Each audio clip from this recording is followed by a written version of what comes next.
individual session 1 starting now. My name is Brittany Ryder. I'll be your teacher for today. If there is an evacuation or fire, the exit is behind you and behind me. We'll meet up at the grass. If you need to use the bathroom, it's just down the corridor, and if you feel like you need a break, just let me know. Perfect. Okay. So today we are going to be talking about communicating effectively, particularly with children, for your certificate 3 in childcare. Yep. Do you have any experience communicating with children? Slightly.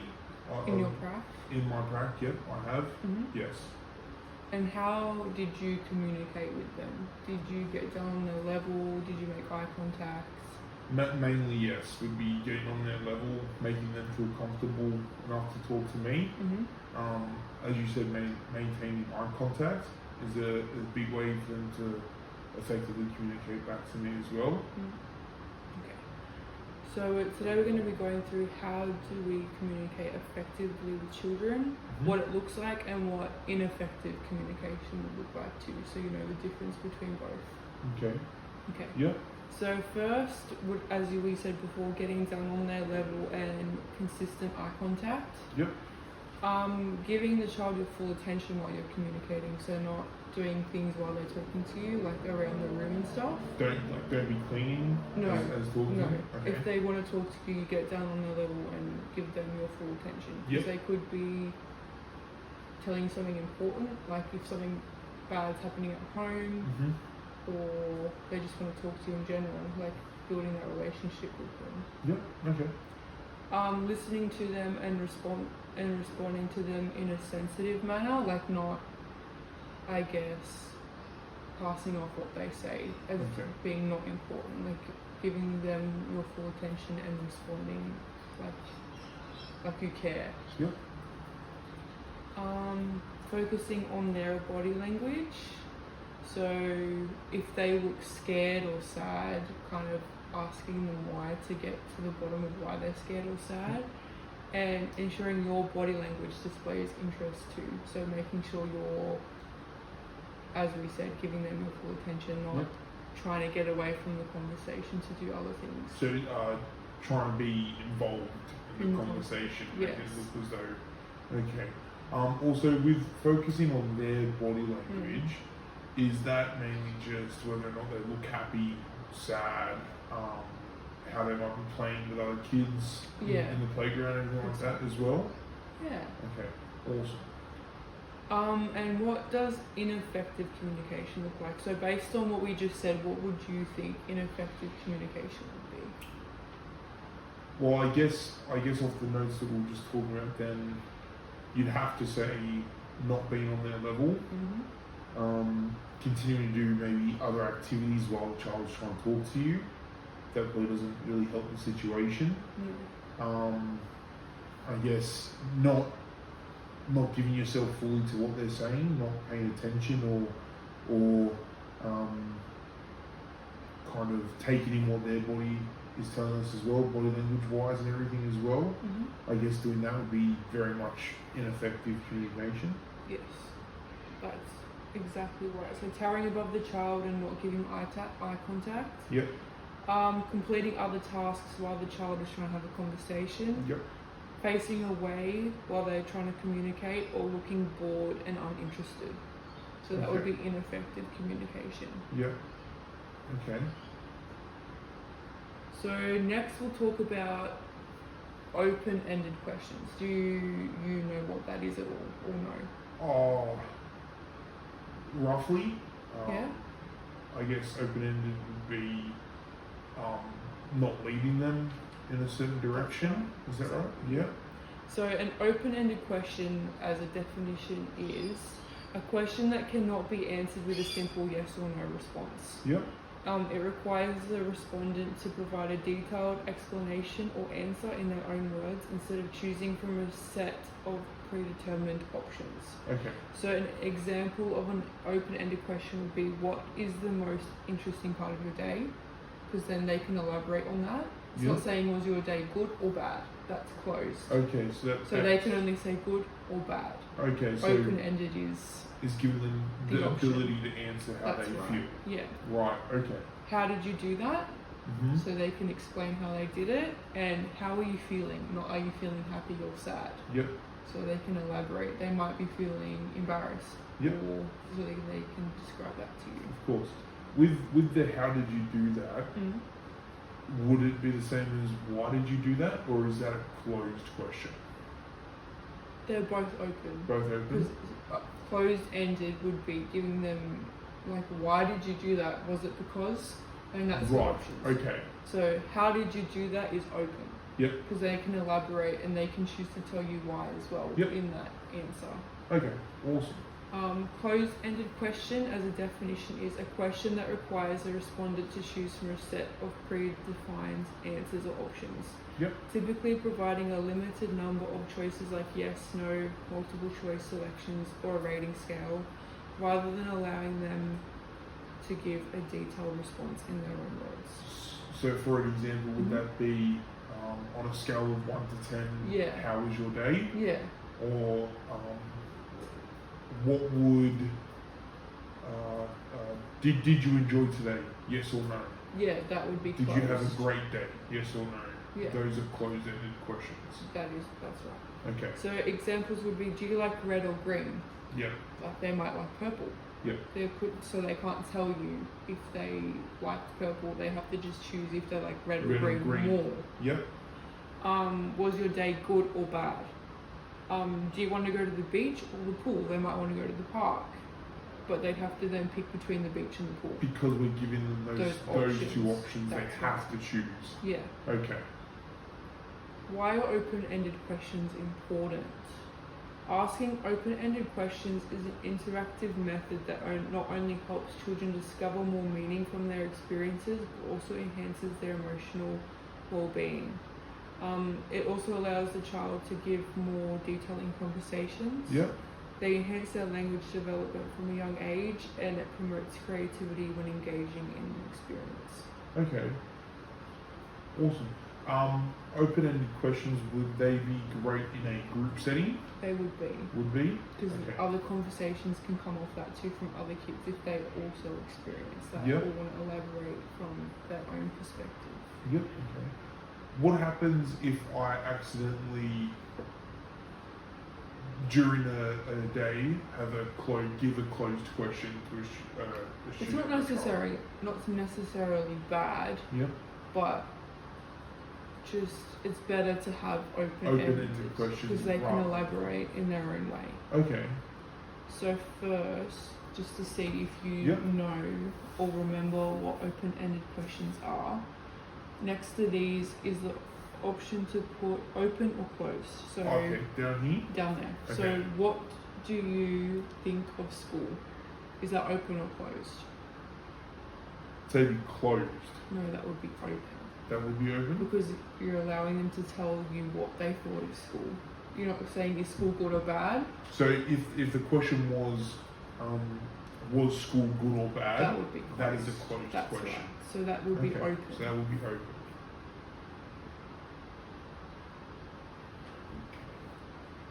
So when do you go to sleep?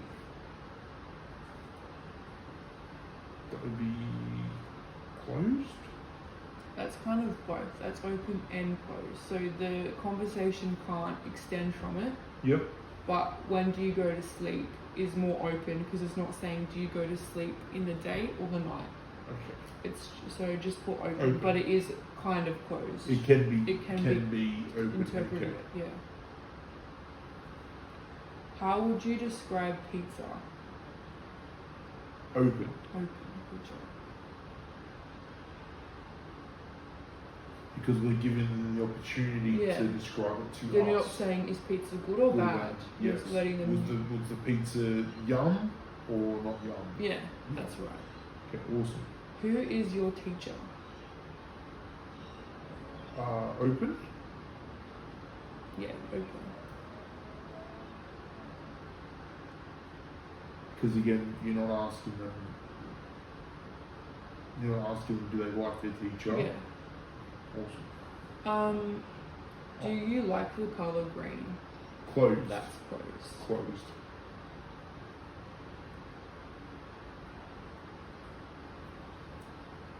Tell me about your family.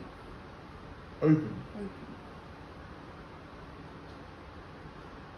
So there are a lot of different options for us to openly communicate That's right. with children. Yep. Awesome. How was your weekend? Open. Because they can then ask you how yours was too, and that's how a conversation would develop. Yep. Yeah.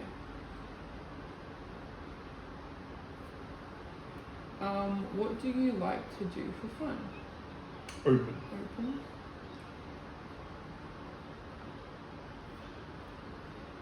What is your favorite color? Open. It could also be closed though, because you're only talking about colors. So then you're not asking them, do you have a favorite color? It's asked like they might not have a favorite color, so Right. that could be closed as well. So, So, put slash closed, slash depending closed. on how you word it. I see. So if I was to say, do you have a favorite color? That would be more. leaning more towards an open Because question. that question's assuming that they have one. Right. Okay. Yeah, And obviously, if you're trying to find out if they have one, you want to lean towards that more open question to allow them. Okay. yeah.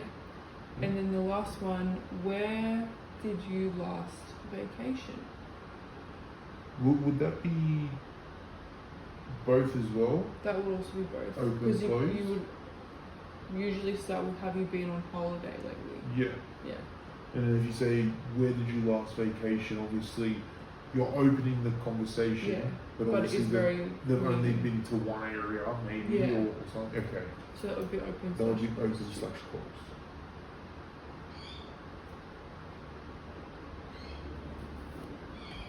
So, would you like me to write my name at the top of the page? Yes, please, and the date. Take name and date.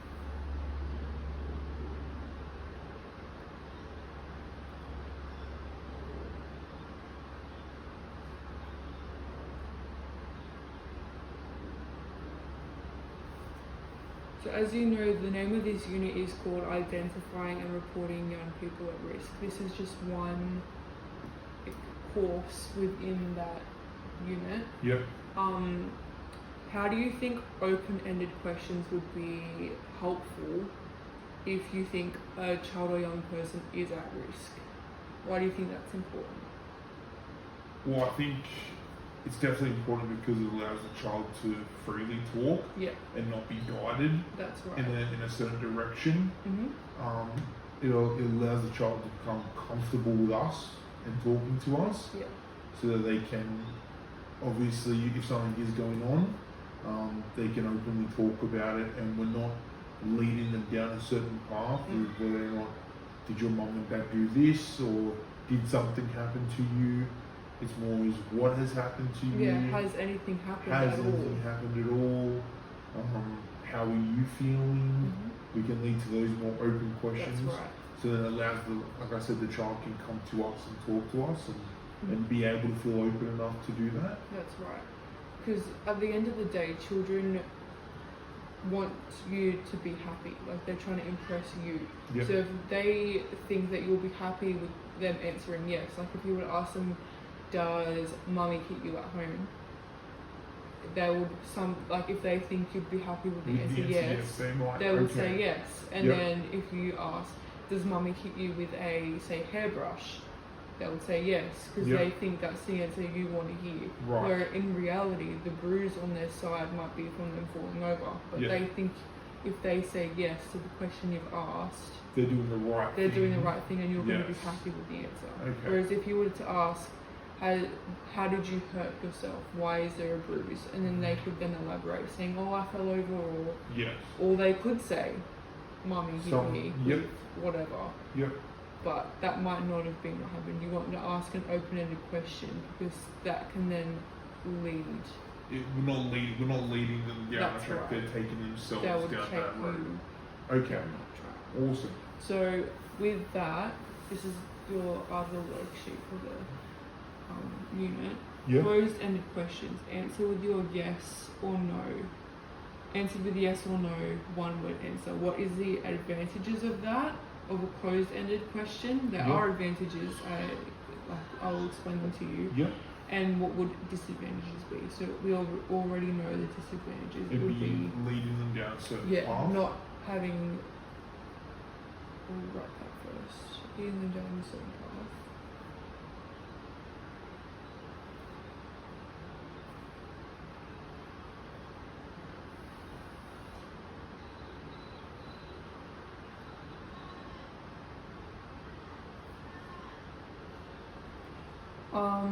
It could also block further conversation.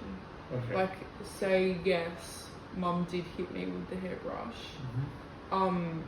and that would be the end of the conversation. Right. They might not tell you why Mum hit you with the hairbrush. They Yeah. couldn't tell you when or where, like where in the house. Like with open-ended questions, they could elaborate on that. Yes. Whereas with closed-ended questions, obviously, There's no there elaboration. will be no That's elaboration. right. Okay. And can I ask with closed-ended questions as well, our reaction to answers, would that also give them... That's where I was going to next. Okay. Yeah. So if they were to disclose something to you, Yep. your reaction is really important, because if they say they disclose something and your face is shocked or almost disgusted or sad, Yep. they think they're making you sad. Okay. So they won't want to elaborate further because they think they're disappointing you. Yep. Whereas if you have like a neutral face, not happy, because if you react happy, they think what they're telling you It's is good. Yes. But okay. if you were to react in a monotone, Neutral, like caring way, yep. they're more likely to elaborate with you. Okay. Just the second point we're meant to write down, so obviously you have the bodily reaction, but also the point after leading them down a certain path. Mhm. What was the point after that, sorry? The point after that would be no elaboration. No elaboration. It leads to no elaboration. Yeah.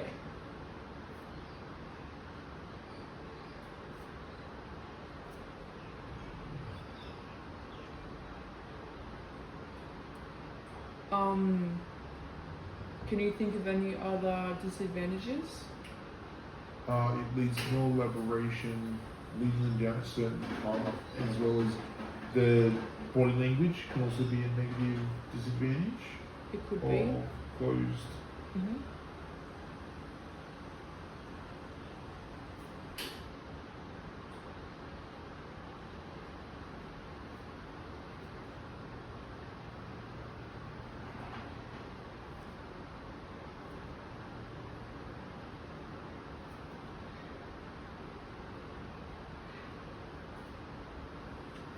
Any disadvantages?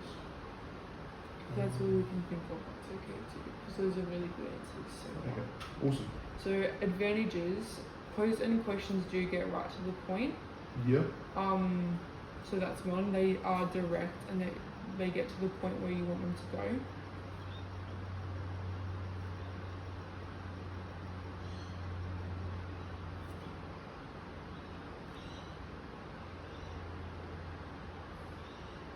And obviously, in certain situations, that might be a better option Yeah. to talking to a child. Yes.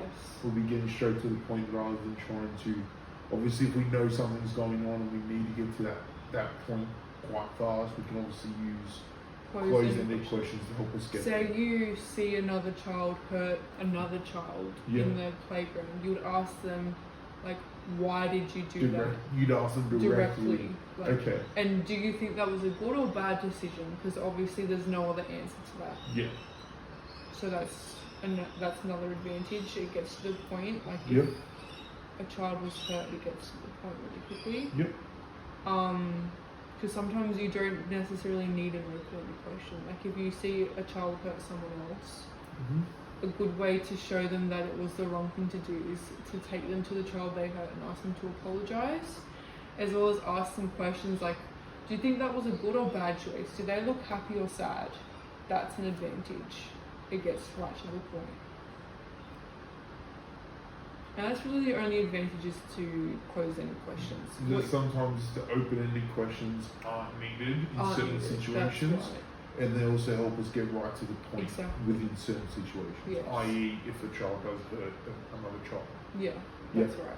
Okay. So now moving on to open-ended questions. Yep. I'm sure you can fill out the advantages on your own Yes. for now. Yep. And then when you're finished, let me know and we can go through them and see if there's any other Yep. advantages that you can think of. Perfect.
So, would you like my name again, top of the page? Yes, please. And is the date the 26th? That's today? right.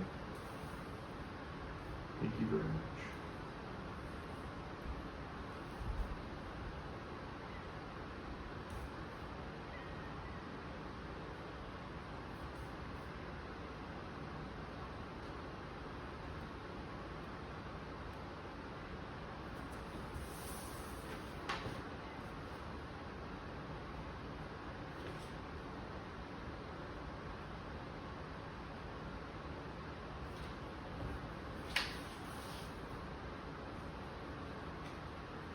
So, my answers are for the advantages. Allows free-flowing communication between us as the carers and the children themselves. Open-ended questions allows the child to approach staff comfortably. That's right. They know they can approach us and tell us anything really, because hopefully after a while they'll be feeling comfortable enough with those open-ended questions to come to us. And child answers are more truthful and honest because we're not leading them in a certain direction or having a bias towards the conversation. That's right. Yeah. Another advantage would be help support critical thinking, Okay. which is Yep. big in early childhood education too.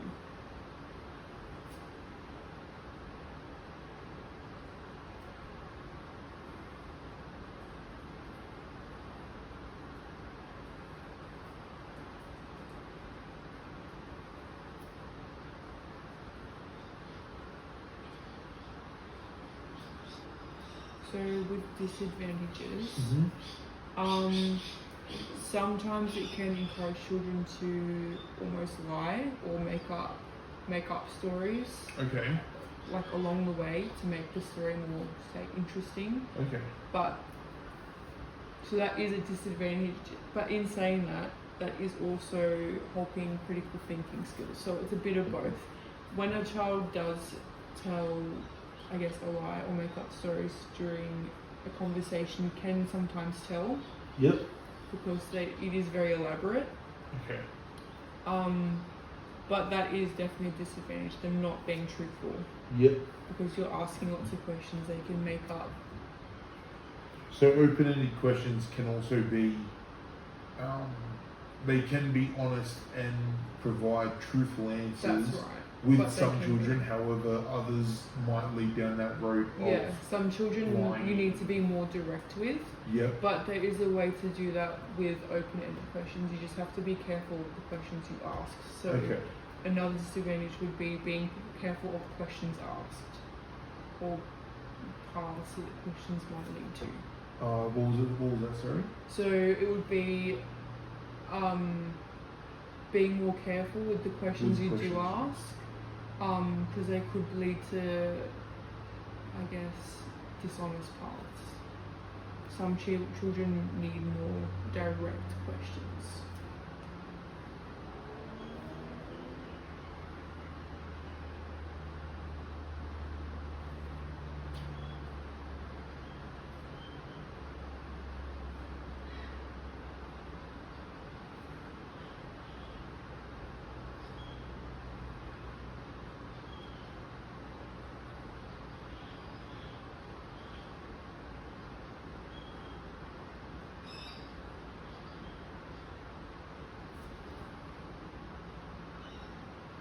Yeah, awesome.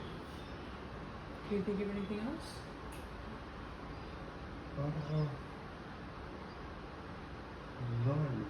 No. Do you have any questions? In a group setting, I guess my question would be, because obviously at my centre we do a lot of group sessions and group circles with everyone. What happens then if the questions do become closed within a group session? Say if we do start off with an open-ended question, however more children are jumping in with questions of their own, do we try and steer the conversation back into open-ended questions, or do we let the children go for themselves and It depends on those questions? it depends on the scenario. I wouldn't say it's a bad thing if it's child led, because the children are asking their own questions, and if they're closed, we ourselves can open them. Say a child wants to talk about what they did on Saturday, we can then open that to the weekend in general. Like there's ways to open a closed question if it's from a child. Like I wouldn't redirect them, because that's them using their voice and talking about what they want to talk about. But we can then elaborate on those questions using open-ended questions ourselves. Of course, So we can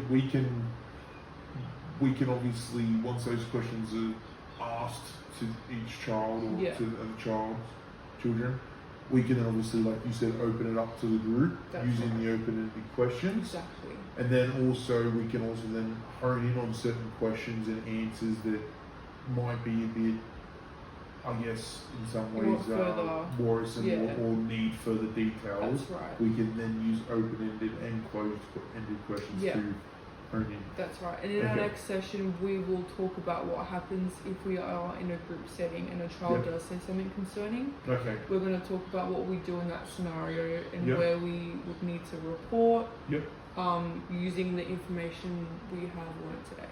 Okay, awesome. Yeah, awesome.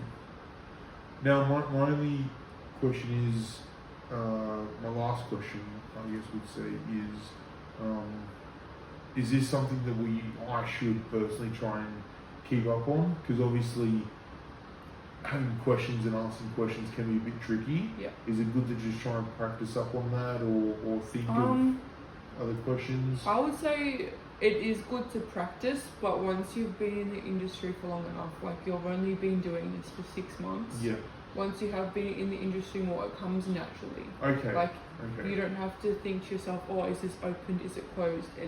It's usually always flowing. Always open. Okay, awesome. But at the start, it can be difficult to steer away from the closed-ended questions, because in our minds, we've got a certain response or there's a need for the question.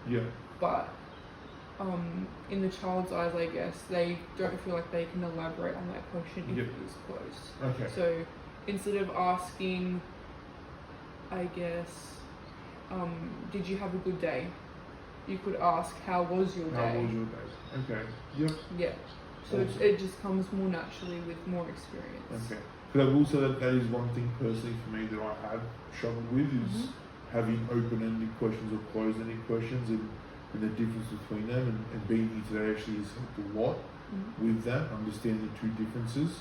I've noticed that a lot of the open-ended questions start with, what do you think, or how do you do this, or how would you, or when would you, whereas the closed-ended questions are more, do you like? Did you do? Did you do? There's no how, when, or why. Exactly. So that's kind of very eye-opening, going through this session here with you today. But no, other than that, I have no more questions. No more questions? No more questions. Okay, well, I'll see you back here tomorrow Yep. for our next session. Awesome. Do you want to leave these here with you? Oh, yes, please. Thank you. I'll put those away for you. Thank you very much. Thank you. End of session 1.